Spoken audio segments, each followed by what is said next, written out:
ആദ്യം പോകുന്നത് ബിന്ദു പത്മനാഭൻ തിരോധാനവുമായി ബന്ധപ്പെട്ട് അതൊരു കൊലപാതകം തന്നെ എന്ന് തെളിയുന്ന തരത്തിലേക്ക് നിർണായകമായ ഒരു വെളിപ്പെടുത്തൽ പ്രതിയായിട്ടുള്ള സെബാസ്റ്റ്യന്റെ ഭാഗത്തു നിന്ന് തന്നെ വന്നിരിക്കുന്നു. ആ വാർത്തയിലേക്കാണ്. ബിന്ദുവിനെ കൊന്നത് തന്നെ.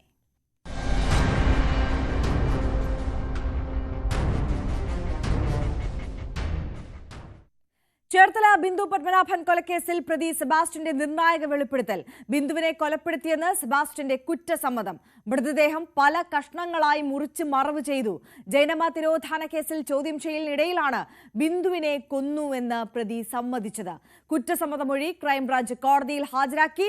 സെബാസ്റ്റ്യനുമായി വേളാങ്കണ്ണിയിൽ ക്രൈംബ്രാഞ്ച് തെളിവെടുപ്പ് നടത്തും.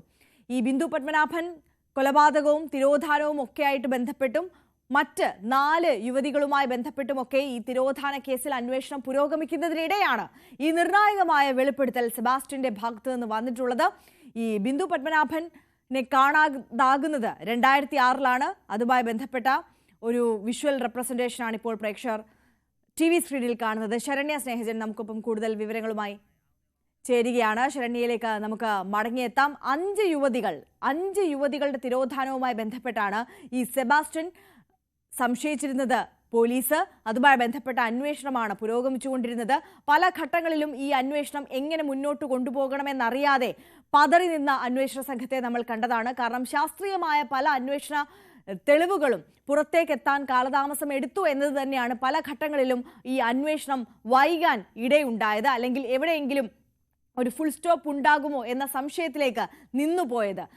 തുടക്കം മുതൽ തന്നെ സെബാസ്റ്റ്യൻ ആണ് ഈ 5 സ്ത്രീകളുടെയും തിരോധാനത്തിന് പിന്നിൽ പ്രവർത്തിച്ച ആ ഒരു കുബുദ്ധി എന്ന് പോലീസിന് ഉറപ്പിക്കാൻ കഴിയുന്നുണ്ടായിരുന്നുവെങ്കിലും ഇവരെ കൊല ചെയ്തിട്ടുണ്ടാകാം എന്നുള്ള സംശയത്തിൽ ഉറപ്പിക്കാൻ പോലീസിന് കഴിയുന്നുണ്ടായിരുന്നെങ്കിലും കൃത്യമായ തെളിവുകൾ ശേഖരിക്കുന്നതിലും സെബാസ്റ്റ്യൻ ഈ ചോദ്യം ചെയ്യലുമായി ബന്ധപ്പെട്ട് ചോദ്യം ചെയ്യലിലടക്കം പരിപൂർണമായി സഹകരിക്കാത്തതുമെല്ലാം അന്വേഷണ സംഘത്തെ വലച്ചിരുന്നു. എന്നാൽ ഈ ഘട്ടത്തിൽ ഇപ്പോൾ വളരെ നിർണായകമായ മൊഴി തന്നെ പോലീസിന് ലഭിച്ചിരിക്കുകയാണ്. അത് സെബാസ്റ്റ്യന്റെ കയ്യിൽ നിന്ന് തന്നെ ലഭിച്ചിരിക്കുകയാണ്.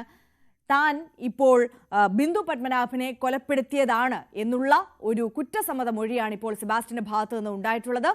ബിന്ദു പത്മനാഭനെ കൊലപ്പെടുത്തി മൃതദേഹം കഷ്ണങ്ങളായി മുറിച്ച് മറവ് ചെയ്തു എന്നാണ് സെബാസ്റ്റ്യൻ കുറ്റസമ്മത മൊഴി നൽകിയിട്ടുള്ളത്. അതേസമയം തന്നെ വേളാങ്കണ്ണിയിൽ അടക്കം ഇനി നിർണായകമായ തെളിവെടുപ്പ് നടത്താനാണ് അന്വേഷണ സംഘം ആലോചിക്കുന്നത്. അതിനു വേണ്ടിയിട്ടുള്ള നീക്കങ്ങളാണ് നടത്തിക്കൊണ്ടിരിക്കുന്നത്. നേരത്തെ ഈ സൂചിപ്പിച്ചതുപോലെ തന്നെ ഈ 5 സ്ത്രീകളുമായി ബന്ധപ്പെട്ടിട്ടുള്ള അന്വേഷണം, അതിൻ്റെ ഒരു നാൾ വഴികൾ, അവരെ കാണാതായത് എപ്പോഴാണ് എന്നതിനെക്കുറിച്ച് നമുക്കൊന്ന് ഓടിച്ചിട്ട് പരിശോധിച്ചാൽ 2006 ഈ ബിന്ദു പത്മനാഭൻ എന്ന യുവതിയെ കാണാതാവുന്നത്. ഈ ബിന്ദു പത്മനാഭനുമായി ബന്ധപ്പെട്ട അന്വേഷണം അത് എവിടെയും എത്താതെ നിൽക്കുന്ന സമയത്താണ് മറ്റ് പല സ്ത്രീകളുമായി ബന്ധപ്പെട്ട തിരോധാനത്തിലേക്കടക്കം ആ കേസുകളൊക്കെയും പോലീസിന് മുന്നിലേക്ക് എത്തുന്നത്. അതിനുശേഷം ഈ 2012 ഐഷ എന്ന സ്ത്രീയെ കാണാതാകുന്നത്. ഐഷയുടെ തിരോധാനവുമായി ബന്ധപ്പെട്ടും ഈ ഐഷ ഇപ്പോൾ ജീവിച്ചിരിപ്പുണ്ടോ ഇല്ലയോ എന്നുള്ള കാര്യത്തിൽ കൃത്യമായ ഒരു നിഗമനത്തിലേക്കും എത്താൻ പോലീസിന് കഴിയാത്ത ഒരു സാഹചര്യമാണ് ഉള്ളത്. ഈ ഐഷയെ 2012 മെയ് 13 കാണാതാവുന്നത്. ബാങ്കിൽ പോകുന്നുവെന്ന് പറഞ്ഞാണ് വീട്ടിൽ നിന്ന് ഇറങ്ങിയത്. പിന്നീട് തിരിച്ചെത്തിയില്ല എന്നതായിരുന്നു ഈ ഐഷ തിരോധാനവുമായി ബന്ധപ്പെട്ട സാഹചര്യം എന്ന് പറയുന്നത്. പിന്നീട് 2020 സിന്ധു എന്ന ബിന്ദുവിനെ കാണാതാകുന്നത്. ഈ സിന്ധു എന്ന ബിന്ദുവിനെ കാണാതാവുന്നതുമായി ബന്ധപ്പെട്ട് കൂടുതൽ വിവരങ്ങൾ പോലീസ് അന്വേഷിച്ച് വരികയാണ്. ഈ കാണാതായ യുവതികൾക്കെല്ലാം സമാനമായ ജീവിത സാഹചര്യമായിരുന്നു ഉണ്ടായിരുന്നത് എന്നുള്ളതാണ് പ്രത്യേകത. ഈ പ്രതിയായിട്ടുള്ള സെബാസ്റ്റ്യന്റെ എല്ലാ കേസിലെയും മോട്ടീവ് എന്ന് പറയുന്നത് ഇവരുടെ സമ്പത്ത് തട്ടിയെടുക്കുക എന്നത് ആയിരുന്നു എന്നും പോലീസിന് നിഗമനമുണ്ട് എന്നതാണ്. ഇനി 2024 ഈ ജൈനമ്മ എന്ന് പറയുന്ന സ്ത്രീയെ കാണാതാകുന്നത്. 2024 ഡിസംബർ 23 ജൈനമ്മയെ കാണാതാകുന്നത്. പാലായിൽ ധ്യാനത്തിന് പോവുകയാണെന്ന് പറഞ്ഞാണ് വീട്ടിൽ നിന്ന് ഇറങ്ങിയത്. പിന്നീട് ദിവസങ്ങൾ കഴിഞ്ഞിട്ടും തിരിച്ചെത്താത്ത സാഹചര്യത്തിലാണ് ജൈനമ്മയും കാണാതായിരിക്കുന്നു. ജൈനമ്മയ്ക്ക് മറ്റപായങ്ങൾ സംഭവിച്ചിരിക്കുന്നു എന്നുള്ള ഒരു സംശയത്തിലേക്ക് വീട്ടുകാർ എത്തുന്നതും പിന്നീട് അത് അന്വേഷണ സംഘത്തിന് മുന്നിലേക്ക് ഒരു കേസായി പരാതിയായി എത്തുന്നതും. ഇനി നമുക്ക് ശരണ്യ സ്നേഹജനിലേക്ക് കടക്കാം.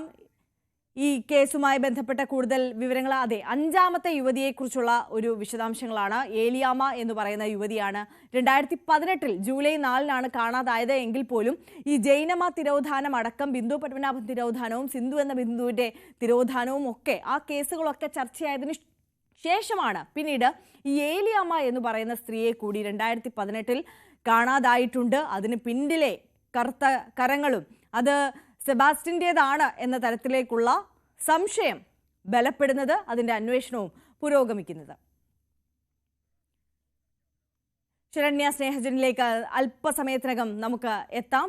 എന്തായാലും ഈ 5 സ്ത്രീകളുടെ തിരോധാനവുമായി ബന്ധപ്പെട്ട അന്വേഷണം പുരോഗമിക്കുന്നതിനിടയിൽ ആദ്യഘട്ടങ്ങളിലൊന്നും ഒരു തരത്തിലും ഈ അന്വേഷണത്തോടോ ചോദ്യം ചെയ്യലിനോടോ സെബാസ്റ്റ്യൻ സഹകരിക്കാതിരിക്കുന്ന സാഹചര്യമായിരുന്നു.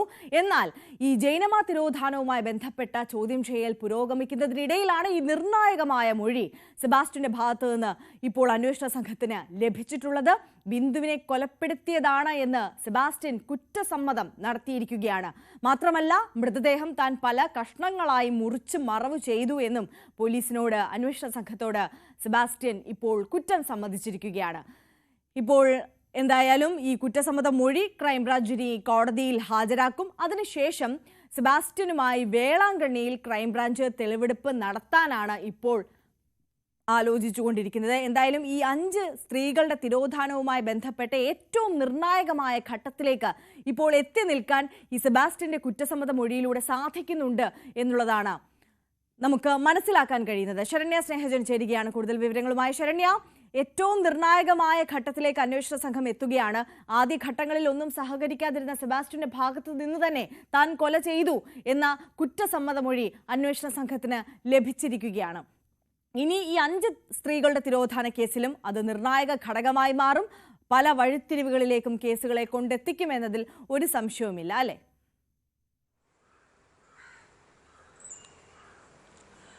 തീർച്ചയായിട്ടും. അതായത് ചേർത്തല കടക്കരപ്പള്ളി സ്വദേശിനിയായ ബിന്ദു പത്മനാഭന്റെ കേസിൽ നിർണായകമായ കുറ്റസമ്മത മൊഴി അന്വേഷണ സംഘത്തിന് സെബാസ്റ്റ്യൻ നൽകിയിരിക്കുന്നു എന്നുള്ളതാണ്. പ്രധാനമായും നമുക്കറിയാം സെബാസ്റ്റ്യന്റെ പള്ളിപ്പുറത്തെ വീട് കേന്ദ്രീകരിച്ച് നടന്ന 5 സ്ത്രീകളുടെ തിരോധാനം, അതിൽ തന്നെ സെബാസ്റ്റ്യനുമായി ചുറ്റിപ്പറ്റി 3 സ്ത്രീകൾക്ക് കൃത്യമായ ബന്ധമുണ്ടായിരുന്നു എന്നുള്ളത് അന്വേഷണ സംഘത്തിന്, അതായത് അവർ ആരും ജീവിച്ചിരിപ്പില്ല എന്നും അവർക്ക് കൃത്യമായ ഒരു ഇൻവോൾവ്മെന്റ് അവരുടെ സെബാസ്റ്റ്യനുമായി ഇവരുടെ തിരോധാനത്തിൽ സെബാസ്റ്റ്യൻ ഉണ്ട് എന്നുള്ള ഒരു നിഗമനം അന്വേഷണ സംഘം എത്തിയിരുന്നു. എന്നാൽ ഈ കേസിൽ ഇപ്പോൾ ഏറ്റവും നിർണായകമായ, അതായത് ഇതിന്റെയൊക്കെ തുടക്കം എന്ന് നമ്മളൊക്കെ കരുതുന്ന 2006 ബിന്ദു പത്മനാഭൻ തിരോധാനവുമായി ബന്ധപ്പെട്ടാണ് ഇപ്പോൾ നിർണായകമായ ഒരു കുറ്റസമ്മത മൊഴി ക്രൈംബ്രാഞ്ചിന് നൽകിയിട്ടുള്ളത്. കോട്ടയം ക്രൈംബ്രാഞ്ചിന്റെ കസ്റ്റഡിയിൽ സെബാസ്റ്റ്യൻ ഉണ്ടായിരുന്ന ഘട്ടത്തിലാണ് അത്തരത്തിലൊരു കുറ്റസമ്മത മൊഴി നൽകിയിട്ടുള്ളത്. ഇപ്പോൾ ഇന്നലെ കോടതിയിൽ നിന്നും ആലപ്പുഴയിലെ അന്വേഷണ സംഘം സെബാസ്റ്റ്യനെ കസ്റ്റഡിയിൽ വാങ്ങിയിരുന്നു. ഈ കസ്റ്റഡി അപേക്ഷയ്ക്കായി നൽകിയ ഇതിലാണ് ഇത്തരത്തിലുള്ള വിവരങ്ങൾ ഉള്ളത് എന്നുള്ളതാണ്. ഇതുമായി ബന്ധപ്പെട്ട്, അതായത് കസ്റ്റഡിയിലേക്ക് വാങ്ങുന്ന ഘട്ടത്തിൽ ഈ സെബാസ്റ്റ്യൻ ബിന്ദു പത്മനാഭനെ കൊലപ്പെടുത്തി എന്നുള്ള, അതായത് ഇതുവരെ ഒരു മിസ്സിംഗ് കേസായാണ് ബിന്ദു പത്മനാഭൻ കേസ് ഉണ്ടായിരുന്നത്.